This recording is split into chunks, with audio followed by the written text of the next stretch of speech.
Let's talk through the big Warhammer 40k Deathcore release coming this weekend, which miniatures seem to be most in demand from real hobbyists out there, and which ones are going to be left on the shelf.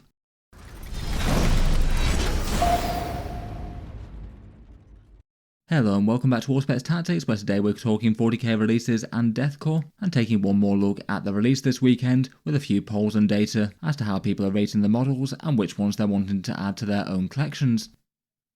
It does seem that Warhammer 40k has been in for a really big set of releases recently. After quite a long gap without codexes after the Blood Angels launch, we've had two in quick succession already with the Deathcore box, then the Eldari, and now it's time for the follow-up release for the individual Deathcore kit going live. The pre-orders for the new Kriegsman will be going up for sale on Saturday the 8th of February, so in general that means full release in stores on the 22nd of February. Between the kits it's really quite a big launch wave: the Astra Militarum Codex plus the usual dice and data cards, the new Combat Patrol set, Deathcore Krieg Infantry box set, now coming as an option that isn't just with the kill team packaging anymore, the Krieg Command set and the heavy weapons teams, and then the individual releases for the Deathcore Krieg army set things, particularly the artillery team and Dreir, the Death Riders and the combat engineers. There's also a new Crusade book for the Nachmund Gauntlet up for grabs as well. As ever, if you were looking to pick up any of these at pre-order, feel free to check out the discount retailers links down in the video description. These are the ones that help to support Auspex Tactics, so there's plenty of other good ones out there of course. Element Games in the UK saves 15% versus the Warhammer web store, Gap Games in Australia 21%, Fenris Workshop in Canada is 10%, Wargame Portal in the USA is 15%, and Tash and Galdeep in Germany and the EU is usually 16 to 20%. These are the times when the pre-orders go up. It's midnight Eastern time for Wargame Portal and Fenris Workshop in the USA and Canada. They basically go live the night before the Games Workshop pre-orders go up, and then the rest turn up at the same time as the GW ones do. 10 AM for Element Games in the UK, 11 AM for Tash and Galdeep in the EU, and midday Australian Eastern time for Gap Games. As ever, a massive thank you to anyone supporting the channel if they were buying something anyway through these. In any case, for overall release popularity, it looks like the Deathcore of Krieg are also going to be a pretty popular one as Warhammer 40k releases go. Over the last couple of 40k releases, I've been trying to build up a rough sort of idea as to how popular army release waves are in general, and that's still maybe in the process of being set up at the moment. Hopefully estimates getting a little bit better as I make my polls a touch more standardised, and there's a few more releases worth of data to feed into them.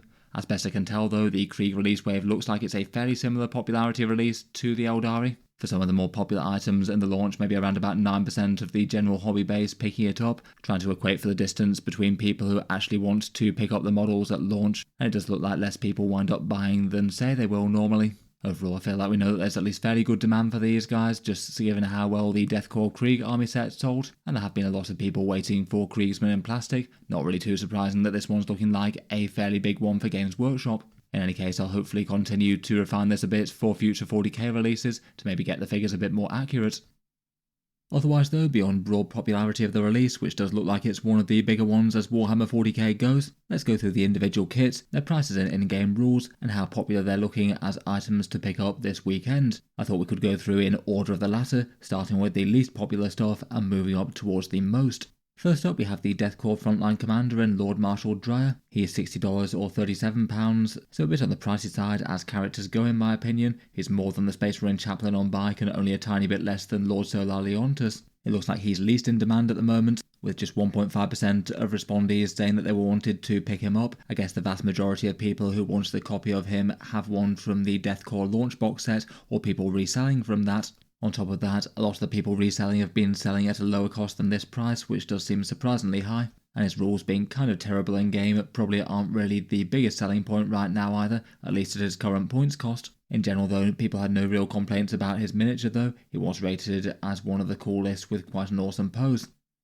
In game, as mentioned though, his rules are a bit on the underwhelming side. 100 points in the Militarum field manual is at least fairly hard to kill with a feel no pain and the ability to revive on death once per game. 3 orders to nearby units, so he should be able to order anything there, but usually can't really afford just to stand around with stuff. And then finally and most importantly, he gives the Death Riders a devastating wounds on the charge, which does make them a lot more general purpose as a unit, but it kind of only really gets them up to the point where they're sort of similarly threatening to Rough Riders, and they're already very, very dangerous without having a very expensive Marshal to lead them. I feel like his datasheet rules aren't inherently awful, but 100 points is just massively over the mark for what his abilities are worth.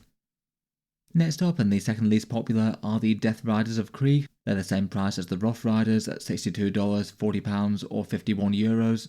And again in general were fun, well received miniatures with their disturbing clawed steeds and Krieg cavalrymen. There's certainly something very guard about charging down enemy tanks and monsters with classical cavalry in a 40k sort of setting. Again though, it doesn't look like there's enormous demand for them, with a 1.6% wanting to buy those. And again, that's very likely due to their prevalence in the launch box, where there were 2 squads of them. And that does mean that a bunch of guard players that maybe wanted a squad or 2 of them already have them at this point, either via getting the box or buying them from people selling them. Again, along with Dreir, their datasheet maybe has a bit to be desired at the moment. They can do alright against skirmishing against light infantry, and they have quite a good special rule with their screen line 1, allowing them to make a normal move when the enemy comes close to them. For 70 points though, it is quite a lot for a unit that's going to do a fair bit less damage than Rough Riders to the majority of tough things, and to me they feel like the sort of unit that feels like it should have scouts on its datasheets, but for some reason they don't. Otherwise, for the third thing that's notably in lesser demand, there's the new Combat Patrol box set. It looks like this one's only very narrowly beating out Dreir and the Rough Riders, with around about 1.8% of people looking to pick one up. This one's $170, £100 or €130, so it looks like the price has gone up by a couple of dollars for the USA. And this one's called Draiden's Lance, with the Cadian Command Squad, 2 sets of Attilan Rough Riders and 10 Kazakin. Individually all fine enough units I suppose, but just feeling very very weird for a Combat Patrol discount box set without much similarities between them. The Rough Riders I think are nice enough miniatures, but don't necessarily appeal to every guard collector out there, plus the box has a bit of an overabundance of them really, and it's kind of strange to have the Kazakin that the Command Squad can't even attach to. The theoretical savings in the box set are around 31% if you did want all of these units though due to it being guard without any tanks in, it's still very low points in game, just under 300 points, which is very very low compared with most combat patrols, kind of similar to the AdMech one. In general though, this one just wasn't really particularly well received, and 92% of people voted it as worse than the previous one, and the numbers of people reporting wanting to pick it up do seem to mirror online discourse for it. It just doesn't look like they're going to sell a lot of these with those unit choices. Next up we get into the things that are significantly more popular with people. Codex Astra Militarum is wanting to be picked up by 5.5% of people, though again I guess those numbers would be lower than they normally would be due to a whole bunch of copies being out and about in circulation thanks to that Deathcore box. These ones will be at Games Workshop's normal price of £37 or $60. The Codex coming out should mean that we get the digital points costs actually going fully live and being recommended for tournament play fairly soon. It'd be cool to see what sort of guard lists do well when people take the faction to the table in earnest. Alongside the Codex there's the usual dice and data cards as well. I didn't put these on the popularity meter, some people will have use for them but they often tend to be a little bit on the niche side. Then getting into more Krieg units, the next one are the Deathcore Combat Engineers. They're $45 or £28 or €35 for 5 of them, the same price as the Cadian Command Squad or the Krieg Command Squad. Looks like there's a good amount of people wanting to pick them up at 6.4% here. Again, there's probably lower numbers than there would have been otherwise here thanks to the launch box set. Though given that you only got 1 copy of these rather than 2 like the Death Riders, there's still a lot of people out there who want 1 unit or more. In game, fortunately, they're not as overpowered as they would have been if it was 35 points for 5 of them, but otherwise their price points both seem interesting enough. 70 points for a cheap interference unit with scout and a 4+ save, a bunch of small arms fire, and then some big hitting mortal wound rules with the grenade stratagem for free and the big bomb that gets triggered once per game. The bigger version of the squad also looks interesting at 95 points as well, getting you another 5 4+ save bodies for 25 points. I feel like both of those have a draw with that kind of differential. Next up, and the maybe slightly surprising but kind of welcome release of an infantry squad for the Deathcore of Krieg. That seems to have gone down fairly well as well, and it looks like they're going to be quite a popular set as well. They were also rated at 6.4%, but they also look like a unit that more people are looking to pick up more than 1 copy of as well, wanting a good amount of Kriegsman warm bodies for the rank and file. I think it's quite nice to have a different option to buy these as opposed to just the Kill Team kit, and this one is kind of significantly cheaper, $52 versus $65 or £31 versus $42. The difference between the kits is suspected to be this sprue here, which builds some more sort of Kill Team upgrades and specialists as opposed to the core gear for the squad. I feel like there'd be a fair amount of demand as well just from the Krieg Infantry squads from the Kill Team kits that have been out of stock for some time. Next up we've got the Crusade Nachmund Gauntlet book. I talked about this in the last video so I won't go over it too much here. It's basically the same price as a regular Codex at £37 or $60. The lore features Sanguiterra and Harken Worldclaimer trying to breach the Sanctus Wall on the south side of the Nachmund Gauntlet, St. Celestine Junior Therita and some Sisters of Battle standing in his way. Looks like there's at least a fair amount of popularity for the book, and seems that it'll sell out the individual release of the Guard Codex, though I guess that's not really a fair contest, given that lots of people already have a Guard book. It'll also have some interesting narrative play rules, including options to have multiple waves of units turn up and choose your exact reinforcements, plus surgical deep strike rules for danger close drops.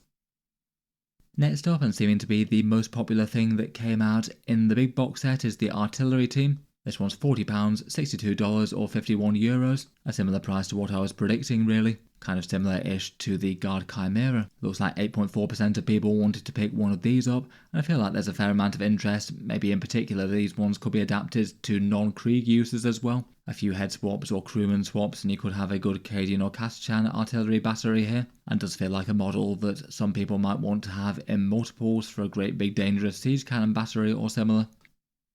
For their rules, it seems like the siege cannon is the most interesting. D6 shots at strength 12, AP-2 and damage 3 is unusually hard hitting for a big indirect fire gun. With the layered buffs that the guard can get, that can be at least fairly nasty in terms of AP as well. And some detachments do have some synergy, such as ignores cover from the siege regiment potentially, or reroll ones from bridgehead strike. They seem solid enough direct damage artillery to be interesting at least. Though I do notice that both the Manticore and the Basilisk have turned into far more niche role artillery pieces. Seems a bit conspicuous that this is the best damage dealer artillery piece for the new Codex when it's the new model that's just come out.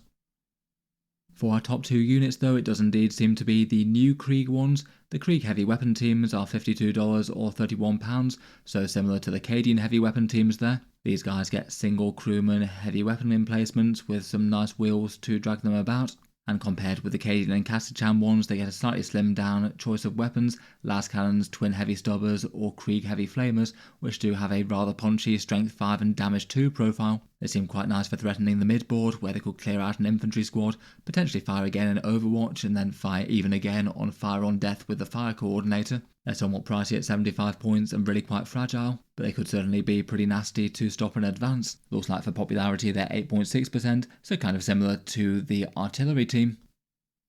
Finally though, and seemingly the single most popular release for the weekend, we've got the Krieg Command Squad. Generally miniatures that people quite enjoyed when they got shown off. They're led into battle with a commissar with a nice gas mask there. He's got an aspirant trainee on the bottom left. The banner bearer looks really nice, particularly painted up with how they've done it there. And then some other things like a shadowy alchemist plus a Vox operator. They're £28 or $45, and that's the same amount as the Cadian Command Squad, so no real enormous surprises there. I feel like it does show the arbitrariness of Games Workshop pricing though, that the individually boxed commissar isn't really all that much cheaper than these guys. This set certainly feels like the much better value from that, given that you could basically have two commissars in that one if you wanted to field them individually, never mind the rest of the squad. In any case, they look like they're the most popular things to pick up, a big 12.3% here, so it looks like they'll be the ones that might be in most demand, though it did seem that fewer people wanted to get multiple squads of these versus some of the other things that you might want to spam a bit more.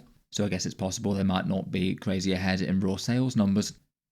In any case, in-game they do the normal command squad things for the Krieg troops, extra objective control, leadership 6 and some resistance to battle shock effects with the commissar, plus being able to broadcast orders around the battlefield. That fun little servo scribes thing allows you to do one extra order once per game. In any case, here's a rough summary of the kits that people were most looking to pick up. As you can see, a bit of a victory for the new Krieg kits here, with the artillery team not so far behind either. A little while back I also asked people to rate the Krieg models by their looks too. This was for a poll of 1,300 people, and got them to rate all the new Krieg kits out of 5. In terms of people's favourite things, it was Lord Marshal Dreir that won the vote there. Really quite a cool miniature on his disturbing steed, perched on some trench lines with barbed wire. The artillery team was second, and again that was really quite a fun diorama I think. Though all the rest broadly well received, the Death Corps Command Squad, Death Riders, Death Corps Heavy Weapon Squad and Combat Engineers all being ranked kind of similarly, maybe just a tiny bit less excitement for the rank and file ones versus the commanders and the big gun. In any case though, let me know your thoughts as to the upcoming Guard release. Let me know what you make of the Krieg models and their prices, and if you are a Guard collector, which ones of these will you be picking up or leaving on the shelf and why? As mentioned earlier, if you were looking to pick up anything and wanted to help support the channel when doing so, here are the pre-order times for the discount affiliate links down in the video description. As always, a massive thank you to anyone choosing to help out with those when you do pick something up.